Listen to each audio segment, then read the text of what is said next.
अस्सलाम वालेकुम, क्या हाल है सबका। उम्मीद है सब खैरियत से होंगे। तो शुरू करती हूँ जी आज का व्लॉग। ये व्लॉग है मेरा 19 फरवरी का 2023 संडे का दिन था। तो जी व्लॉग शुरू करती हूँ। संडे का दिन होता है तो हमारा जो होता है ना वो ब्रेकफास्ट और लंच एक ही हो जाता है, क्योंकि सब लोग ज़रा थोड़ा लेट उठते हैं। तो फिर जो ब्रेकफास्ट होता है, जो लंच होता है ना, वो दोपहर के टाइम ही होता है। बस वो एक मील हो जाता है और फिर उसके बाद हम रात को जो है ना वो खाना जो मैं बनाती हूँ फ्रेश जो भी बनाना हो, और वो फिर रात का डिनर करते हैं। तो यहाँ पे ये मैं कर रही थी, अपने लिए आटा गूंद रही थी, बेसन वाला। बेसन लेके उसमें प्योर बेसन मैंने ये लिया है, इसमें कुछ भी मैंने कोई और दूसरा आटा ऐड नहीं किया है। तो इसमें यहाँ पे मैं कर रही हूँ, इसमें मैंने थोड़ी सी रेड चिली पाउडर डाला है और कुटा हुआ धनिया, नमक और सब्ज़ मिर्च,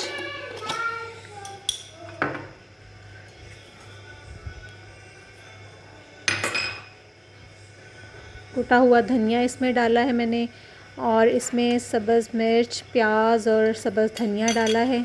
और इसको बस पानी से जैसे आटा गूंदते हैं ना वैसे ही इसको गूंद लेना है। थोड़ा सा ये बहुत ज़्यादा स्टिकी सा हो जाता है, लेकिन खैर थोड़ा सा बाद में आप खुश्क आटा और शामिल करके और थोड़ा सा लास्ट में ना बिल्कुल हाथों को ऑयल लगा के तो इसको आप ना सेट कर सकते हैं। मुझे याद है जब अम्मी बनाया करती थी ना बेसन वाली रोटी, तो वो उसमें एक पोर्शन सादा जो गंदम का आटा है ना वो डाला करती थी, लेकिन मैं वो चूँकि नहीं डाल सकती हूँ इसलिए मैंने इसको जो प्योर बेसन है ना उसी से ही मैंने रोटी बनानी थी। तो खैर ये मैंने ना 3 रोटियों के हिसाब से जो है वो आटा लिया है। तो इसको अच्छी तरह से गूंद लेना है फिर, और बाकी रोटी बनाने का तरीका जो है ना वो भी आपको इस क्लिप में पता चल जाएगा। ये बहुत अच्छी रोटी बनती है, बहुत मज़े की होती है। और बेसन वैसे भी हमारे जो ना वो एज़ कम्पेयर टू गंदम, बेसन की रोटी बहुत अच्छी होती है, जल्द हज़म होती है और ख़ास तौर पे शुगर पेशेंट्स के लिए बहुत अच्छी चीज़ है। तो अच्छा जी, एक बात मैं करना चाह रही थी। मेरे एक भाई हैं जो मेरी वीडियो बड़े शौक़ से देखते हैं, बड़ा फ्रीक्वेंटली देखते हैं, बड़ा कीनली देखते हैं। मैं अप्रिशिएट करती हूँ उनकी इस बात को। लेकिन वो मेरी वीडियो पे कमेंट कर रहे थे, दो मरतबा उन्होंने किया है कि आप थोड़ा सा ना अपना सालन जो बनाती हैं उसको थोड़ी सी क्वांटिटी ज़्यादा बनाया करें। तो वो मैं फिर अपने भाई को बताना चाह रही हूँ कि मैं अपनी फ़ैमिली के हिसाब से बनाती हूँ खाना। तो मेरी जितनी फ़ैमिली है, मेरी जितनी रिक्वायरमेंट है, मैंने उतना ही खाना बनाना है। महज़ यूट्यूब पे दिखाने के लिए मैं अपना बजट नहीं आउट कर सकती हूँ। तो जितना मुझे ज़रूरत होती है मैं उतना ही बनाती हूँ। और आपको पता है आजकल महंगाई कितनी ज़्यादा है, तो बजट को भी मेंटेन करना है। ये धनिया और पुदीना था, ये हमारा था किसी की तरफ से गिफ्ट, बहुत ही अच्छा फ्रेश था, इतनी अच्छी खुशबू भी दोनों चीज़ों की। फिर मैंने इन सबको ठंडा करना। तो खैर ये फिर मैंने आटा गूँधा, बच्चों की फरमाइश थी कि मम्मा अभी नाश्ता तो खाना लेट मिलेगा तो हमें मिल्क शेक बना दें। फिर मैंने उनको थोड़ा सा ये मिल्क शेक बना के दिया था। इसमें मैंने आलमंड्स डाले थे और इसमें मैंने चॉकलेट पाउडर डाला था, दूध और चीनी डाल के उनको अच्छी तरह से ग्राइंड कर दिया था।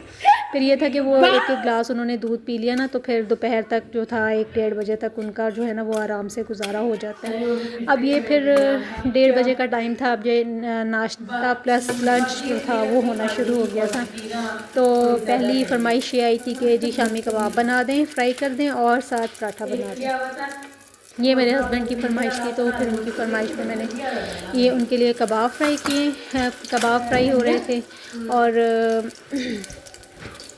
बाकी बच्चों ने भी फरमाइश की थी कि हमें भी कबाब फ्राई कर दें, तो उनके लिए फिर मैंने उनके लिए भी साथ ही फिर मैं कबाब फ्राई कर रही थी।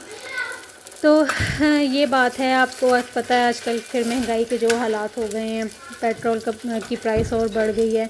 और ये सारी चीज़ें जो होती हैं ना वो आपको मैनेज करनी होती हैं। आपने अपने घर का बजट कैसे मेंटेन करना है, इस चीज़ का भी आपको ख़्याल रखना पड़ता है। अब ये तो हो नहीं सकता कि मैं सिर्फ यूट्यूब पे दिखाने के लिए तो मैं जो है ना वो अपने खाने की क्वांटिटी बढ़ा दूँ, फिर वो बाद में वेस्ट हो, तो ये भी अच्छी बात नहीं है। तो आई होप कि मेरे भाई जो हैं वो इस बात को समझ गए होंगे, और उनकी मतलब उनका इतना कीनली वॉच करने का भी बहुत शुक्रिया कि वो मेरी वीडियोज़ को इतने शौक़ से देखते हैं। तो ये देखें, अब ये कबाब जो थे ना बहुत अच्छे फ्राई हो गए थे, क्योंकि ये बहुत अच्छे बने थे कबाब। कीमा जो था वो भी बहुत अच्छा था और इनकी बाइंडिंग बहुत अच्छी हुई हुई थी। तो जब कबाब फ्राई हो रहे होते हैं ना तभी आपको पता चल जाता है कि कबाब अच्छे हैं या जैसे भी बने हैं वो आपको पता चल जाता है। कबाब फ्राई हो गए थे, फिर ये मैंने अब पराठा बनाना शुरू कर दिया है। पराठा बनाने का मेरा बस यही सिंपल सा तरीका है जो अभी आपको नज़र आ जाएगा। मैं यूँ रोटी बना के तो फिर उसके ऊपर घी लगा लेती हूँ, तो बस उसको दरमियान में से कट लगा के तो उसको कोन शेप में उसको रोल करके तो आपने उसको थोड़ा सा नीचे को प्रेस करके तो उसके बल जो है ना वो डाल लेने। इस तरह से बहुत अच्छा पराठा बनता है। और अंदर मैं इसके घी लगाती होती हूँ, देसी घी हो या दूसरा हो बनास्पति घी, दोनों में से जो भी अवेलेबल हो वो मैं लगा लेती होती हूँ। तो इस तरह से थोड़ा सा खुश्क आटा भी डाल लें तो ये जो है ना आटा फिर साथ नहीं चिपकता है। बल जो होते हैं ना वो थोड़े, जब पराठा बनता है तो फिर वो थोड़ा सा खुलते हुए नज़र आते हैं। ये देखें अब इसकी ये कोन शेप बन गई है ना, तो इस तरह से आपने इसको अपने हाथ पे रख के ना इस तरह से इसके जो है वो नीचे को प्रेस करते जाना है और बल इसके निकालते जाना है। ये देखें जैसे ऊपर से पेस्ट टाइट करते हैं ना किसी चीज़ का, ऐसे इसको आपने करते जाना है। तो इस तरह से बड़ा अच्छा पराठा बन जाता है, बहुत अच्छे बल आते हैं और बड़ा क्रिस्पी सा पराठा बनता है। तो ये देखें अब ये कबाब जो हैं वो फ्राई हो गए हैं, फाइनली लुक मैंने आपको दिखा दी है। अब ये पराठा बना रही हूँ मैं। तो बाकी जी बात ये है कि बस संडे का दिन जो होता है ना वो बड़ा बिज़ी डे होता है। अभी खाने का मैंने कुछ सोचा नहीं है, अभी ये लंच हो जाएगा, इसके बाद फिर और भी काम कर रही हूँ मैं, साथ साथ मशीन भी चल रही है और सफाई वगैरह का काम भी होता है कुछ। बस इसी तरह से होता है, संडे का दिन मसरूफ़ होता है और वो बस इसी मसरूफ़ियत में जो होता है ना वो गुज़र जाता है। खैर दूसरे दिन भी मसरूफ़ ही होते हैं, लेकिन संडे का दिन कुछ एक्स्ट्रा मसरूफ़ होता है क्योंकि बच्चे घर पे होते हैं ना, तो हर थोड़ी देर बाद कुछ ना कुछ जो होते हैं वो बच्चों की हो रही होती है, आवाज़ें आ रही होती हैं। कहीं पे आपको बच्चों की आवाज़ सुन के कभी आपको पुलिस वाले बनना पड़ जाता है, कभी आपको जज बनना पड़ जाता है, कभी आपको किचन में आके कुक बनना पड़ जाता है। तो ये सारे रोल आपको संडे वाले दिन प्ले करने होते हैं। वैसे नॉर्मल डेज़ में भी मदर्स के ये सब रोल्स होते हैं। और ये ना मेरा तवा जो था इसको मैंने छुरी से अपनी मासी से साफ़ करवाया था क्योंकि इसके इर्द गिर्द वो बहुत ज़्यादा जो ऑयल होता है ना वो जमा हो चुका था। तो अब आप ये ना समझिएगा कि ये तवा शायद मैंने गंदा उठा के रखा हुआ है, ये असल में उसकी शाइन आ रही थी थोड़ी थोड़ी सी ना नीचे से। तो ये जो अंडा रह गया था ना शामी कबाबों से वो लगा के उनको जो थोड़ा सा बच गया था उसमें मैंने नमक और मिर्च डाल के ना थोड़ा छोटा सा एक ऑमलेट बना दिया।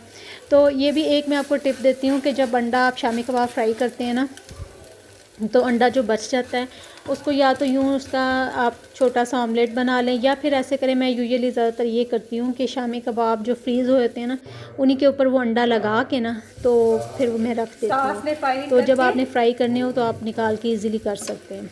अच्छा जी, इसके बाद सबको नाश्ता बन गया था सबका और ये मैंने फिर अपना जो था ना वो बेसन वाली रोटी बनानी शुरू की थी। अब ये देखें इसका बेसन जो था ना वो मैंने आपको पहले भी बताया कि ये थोड़ा सा ना मतलब थोड़ी सी लेस इसमें ज़्यादा होती है, तो कुछ मेरे से थोड़ा सा ये पतला भी गूंदा गया था। खैर मैंने इसकी रोटी बना ली थी क्योंकि मुझे प्रैक्टिस है इसकी रोटी बनाने की। तो ये देखें तवा थोड़ा एक्स्ट्रा गर्म हुआ था इसलिए ये फ़ौरन से ही पक गई थी। तो इसको आपने मीडियम सी आंच पे रख के ना इस रोटी को आपने बनाना है। इसके ऊपर आप रोटी जब बन जाए तो इसको या तो तवे पे घी लगा लें या फिर जब आपकी रोटी आप वैसे ही तवे पे डाल दें और जब रोटी बन जाए तो तैयार हो जाए तो उसके ऊपर आप देसी घी या मक्खन जो भी हो वो आप लगा सकते हैं। मैंने चूँकि तवे पे ही लगा लिया था तो फिर मैंने इसके बाद मतलब दोबारा से इसके ऊपर कुछ नहीं लगाया। तो टेस्ट में ये बहुत अच्छी होती है रोटी, इस तरह से आप बनाएं इसको तो बहुत मज़े की लगती है। अचार हो साथ साथ आपने सलाद काट लें, खीरा प्याज टमाटर काट लें, चटनी सब्ज़ धनिए की और पुदीने की और अचार के साथ और दही के साथ बहुत मज़े की लगती है। तो ये फिर मैंने ना 3 रोटियां बनाई थी। ये देखें इस तरह से इसको बनाते हैं। ये जो फिल्म शीट होती है ना प्लास्टिक शीट, इसके ऊपर आप रख के थोड़ा सा सूखा आटा लगा लें या थोड़ा सा ऑयल लगा लें उसके ऊपर यूँ बेसन का आप पेड़ा रख के और उसको आप रोलिंग पिन से आहिस्ता आहिस्ता से इसको रोल कर लें या हाथ से ही कर लें प्रेस करके, तो इस तरह से रोटी इसकी बन जाती है। तो ये हमारी 3 रोटियां बनी थी और ये फिर मैंने और मेरी दरमियान वाली बेटी ने हमने ये मिल के जो थी ना वो खाई थी। और हाँ, ये आपको रोटी जो होती है ना वो आप शाम की चाय के साथ भी खाएं ना तो तब भी ठंडी हुई भी बहुत मज़े की लगती है। तो ये तो था जी बेसन की रोटी का किस्सा जो कि मैंने बनाई थी आज। और ये देखें ये इसकी फ़ाइनल लुक थी और इन चीज़ों के साथ मैंने इसको लिया था। चटनी थी बनाई हुई मैंने, और दही थी साथ, और अचार था, और ये खीरा और प्याज था थोड़ा सा, और लस्सी बहुत अच्छी लगती है इसके साथ। लेकिन फिर मैं लस्सी नहीं बना सकी, तो बस फिर ये रोटी जो होती है अगर लस्सी हो तो बहुत ही मज़े की लगती है, और गर्मियों में तो स्पेशली ये बहुत मज़े की लगती है। और मैंने बनाई है तो मुझे वो टाइम याद आ गया जब अम्मी हमारे लिए ये बनाया करती थी, हम बड़े शौक़ से खाते थे। अच्छा जी, अब आ जाएँ हम अपनी कल वाली शॉपिंग की तरफ। मैंने आपको लास्ट व्लॉग में बताया था कि हम कुछ शॉपिंग करने गए थे, तो अब फाइनली मैं आपको दिखाती हूँ जो जो चीज़ें हम लेके आए थे। इसमें दुपट्टे लिए थे हमने, ये जो नीचे वाला दुपट्टा है ना, ये तो बेइंतहा खूबसूरत दुपट्टा है। और 2 हमने शूज़ लिए थे, कुछ ज्वेलरी ली थी बच्चों ने। तो ये देखें ये एक ब्रेसलेट थी। तो ये चीज़ें हमने क्यों ली हैं ये भी अभी एक सस्पेंस है, ये भी आपको आने वाले दिनों में व्लॉग्स में पता चल जाएगा। तो ये सब देखने के लिए आप लोगों को देखने पड़ेंगे मेरे व्लॉग्स। तो अगर आपको मेरे व्लॉग्स अच्छे लगते हैं तो आप मेरे चैनल को लाइक करें, शेयर करें और सब्सक्राइब करें। तो ये बच्चियों की चीज़ें जो थी ना वो बड़ी प्यारी थी। क्लिप वाले टॉप्स लिए थे उन्होंने, रिंग्स वगैरह ली थी। ये देखें जी, यहाँ पे हम ये कलर चेक कर रहे थे, ये बहुत अच्छा कलर था, बड़ा ब्राउन, मतलब चॉकलेट तो नहीं कह सकते, थोड़ा लाइट ब्राउन कलर था। तो ये बच्चियों की चीज़ें, ये पेन्स जो थी ना ये बड़ी अच्छी थी। ये स्क्रंचीज़ ली थी बड़ी बेटियों ने, ये देखिए। तो ये था, ये चुनरी का दुपट्टा था, उसमें ये जो होता है ना क्रश स्टाइल में दुपट्टा, ये वो था। और ये थी एक फ़्रॉक, छोटी बेटी की थी, उसको ये पसंद आई थी, ये लेके दी थी उसको। और ये देखें अब ये दुपट्टे की फ़ाइनल लुक देखें खुलने के बाद। ये इसका जो फैब्रिक था ना वो मसूरी था, और उसके ऊपर सारे ना ये सितारे लगे हुए हैं, और साइड्स पे इसके जो वो लप्पा लेस नहीं होती है वो लगी हुई है चारों, इसके चारों साइड्स पे। ये देखें बड़ा खूबसूरत था ये एक शर्ट के साथ हमने मैच किया था। तो माशाल्लाह से उस शर्ट की जब ये दुपट्टा पहना जाएगा ना उसके साथ तो लुक ही चेंज हो जाएगी। ये था जी मेरा आज का व्लॉग। इसके साथ ही अपने व्लॉग को एंड करती हूँ, इजाज़त चाहती हूँ आपसे। ये रात में मैंने मटन पुलाव बनाया था तो इसकी भी मैंने आपको फ़ाइनल लुक दिखा दी है। तो इसके साथ ही आप लोगों से इजाज़त चाहती हूँ। तो मेरे चैनल को सब्सक्राइब करें, लाइक करें और शेयर करें, और अपनी दुआओं में मुझे याद रखें। और इसके इजाज़त चाहती हूँ। अल्लाह हाफ़िज़।